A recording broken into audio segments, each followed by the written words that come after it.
Morning. তো ঠান্ডা ঠান্ডা কুয়াশা ভরা সকালে গরম গরম চা দিয়ে আজকের দিনটা শুরু হলো। আর পেডংয়ে এটা আমাদের সেকেন্ড ডে। সো হ্যালো বন্ধুরা, আমি কাবেরী, আর কাবেরীর সাতকারণের নতুন একটি ভিডিওতে আপনাদের অনেক অনেক স্বাগত।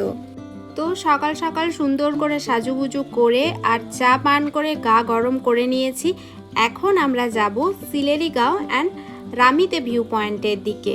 আমাদের হোমস্টেটা নিচে আর গাড়িটা রাখা আছে ওপরে, তো এখন সেই জন্য আমরা ওপরে যাচ্ছি। আর এই যে এই অবধি এসে আমার মাথা ঘুরতে অলরেডি শুরু করে দিয়েছে। তো সেখানে দাঁড়িয়ে কিছুক্ষণ ওয়েট করলাম, তারপর আস্তে আস্তে উপরে উঠে এলাম। আর এই যে দেখুন, এটা হলো আজকের ওয়েদারটা। আর সবাই এখানে পাহাড়ের ধাপে ধাপে কি সুন্দর একটু করে জায়গা করে বিভিন্ন সবজিও লাগিয়েছে। বেশিরভাগ সবাই ভুট্টা চাষ করেছে।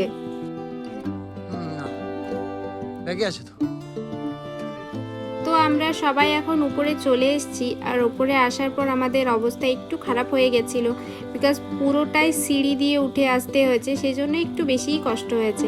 তো যাই হোক, গাড়িতে বসে পড়লাম আর চললাম সিলেরিগাঁওয়ের উদ্দেশ্যে। সো বন্ধুরা, ওয়েলকাম টু সিলেরিগাঁও। আর এই হচ্ছে সিলেরিগাঁওয়ের রাস্তা, যেটা খুব খুব খুব বাজে।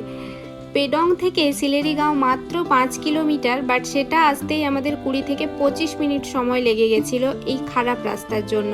তো যাই হোক, এটা ভ্রমণ প্রেমীদের জন্য সুখবর যে এখানে ঢালাই রাস্তা হচ্ছে আর সেটা খুব তাড়াতাড়ি তৈরি হয়ে যাবে, সেজন্য পরের বার আসলে আর কোনো অসুবিধে হবে না। পাহাড়ের কোলেই অবস্থিত ছোট্ট একটি অফবিট গ্রাম হলো এই সিলেরিগাঁও।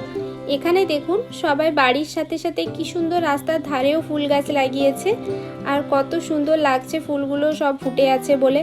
আর মোস্ট ইম্পর্ট্যান্ট যে কেউ এখানে কারোর বাড়ি থেকে ফুল তুলেও নেয় না।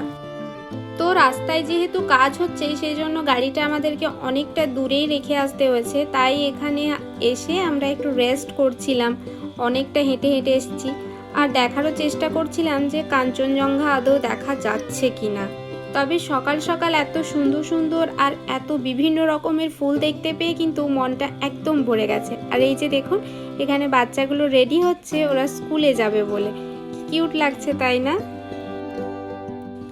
সিলেরিগাঁও থেকে খুব ভালো কাঞ্চনজঙ্ঘার ভিউ দেখা যায়, কিন্তু আমাদের জন্য দুঃখের বিষয় হলো যে আমরা এতটা পথ হেঁটে এসেও কিন্তু কাঞ্চনজঙ্ঘা কেন কোনো কিছুরই দেখা পেলাম না। সামনের পাহাড়গুলোকে হয়তো দেখা যাচ্ছে, বাট দূরের পাহাড়গুলো সবই ধোঁয়া ধোঁয়ায় একদম ঢাকা হয়ে আছে। তাই কাঞ্চনজঙ্ঘা যেহেতু হলো না, তাই সিলেরি গ্রামটা পেরিয়ে আমরা এখন যাচ্ছি রামিতেই ভিউ পয়েন্ট, যেটা সিলেরি গ্রাম থেকে আরও প্রায় 3 কিলোমিটার হবে। আর পুরো রাস্তাটাই কিন্তু জঙ্গলে ঘেরা, কি রকম একটা গা ছমছমে ব্যাপার। আর এই যে আমরা 5টা প্রাণী ছাড়া আর কেউ কোথাও নেই, কোনো জনমানব নেই, না আমাদের পেছনে না আমাদের সামনে। কখন থেকে যে সেই হেঁটে চলেছি, তো হেঁটেই চলেছি, ঠিক যাচ্ছি না ভুল যাচ্ছি সেটাও বুঝতে পারছি না। গুগল ম্যাপও এখানে কাজ করছে না।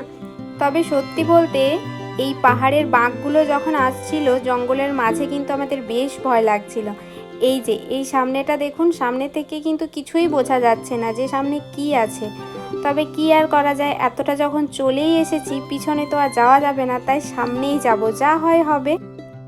তো হাঁটতে হাঁটতে ফাইনালি আমরা এই ঢালাই রাস্তাটা দেখতে পাই। আর শুভম খানিকটা এগিয়ে গিয়ে কনফার্ম করে যে আমরা ঠিকঠাকই এসেছি। তারপর কি দেখতে পাবো, সেই আনন্দে আমরা তো একদম দৌড়ে দৌড়ে চলে আসি। সেটা হলো যে রামিতেই ভিউ পয়েন্টে, যেটা 6400 ফিট উচ্চতায় অবস্থিত। আর এখান থেকে কাঞ্চনজঙ্ঘা এবং তিস্তা দুটোই খুব ভালো দেখা যায়।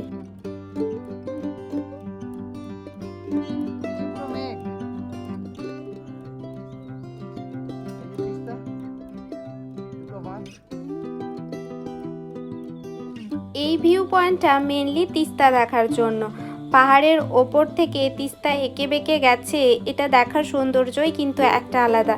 তবে এখানে এসে সব কিছুই মেঘেই ঢাকা। আমরা অনেক মেঘ দেখলাম ঠিকই, কিন্তু তিস্তাকে খুবই হালকা দেখতে পেয়েছি। বাঁকগুলো একদমই স্পষ্ট ছিল না। এত দূর যে কষ্ট করে এলাম, চোখ আর মন কোনোটাই জুড়লো না। কিন্তু কি আর করা যায়, পাহাড়ে ওয়েদার এমনই হয়। তো এই যে ওয়েদারটা পুরো একদম ধোঁয়া ধোঁয়া। তো যাই হোক, আমরা এখন ফিরছি রুমের দিকে। আর আজকেই আমরা রওনা দেব সিকিমের উদ্দেশ্যে। তো রুমে ফিরে হালকা করে ব্রেকফাস্ট করে নিয়েছি। তারপর এই যে ওনারা আমাদেরকে উত্তরীয় পরিয়ে খুব সুন্দর করে বিদায় জানালেন। এই ব্যাপারটা কিন্তু আমাদের বেশ ভালো লেগেছে, তার কারণ এই রকম আতিথেয়তাটা আমরা প্রথমবার পেলাম। এখন আমরা গাড়িতে উঠে পড়েছি, এরপর বাকি ট্রিপটা আমরা প্যাকেজের গাড়িতে ঘুরবো। তো ভিডিওটা কেমন লাগলো সেটা কিন্তু অবশ্যই জানাবেন। ভালো লাগলে লাইক কমেন্ট শেয়ার করতে ভুলবেন না, অ্যান্ড অলসো সাবস্ক্রাইব কাবেরী সাতকাহন। তো ভিডিওটা এখানেই শেষ করছি। দেখা হচ্ছে নতুন একটি স্পটে নতুন একটি ভিডিওতে। ততক্ষণের জন্য সবাই ভালো থাকবেন। টাটা।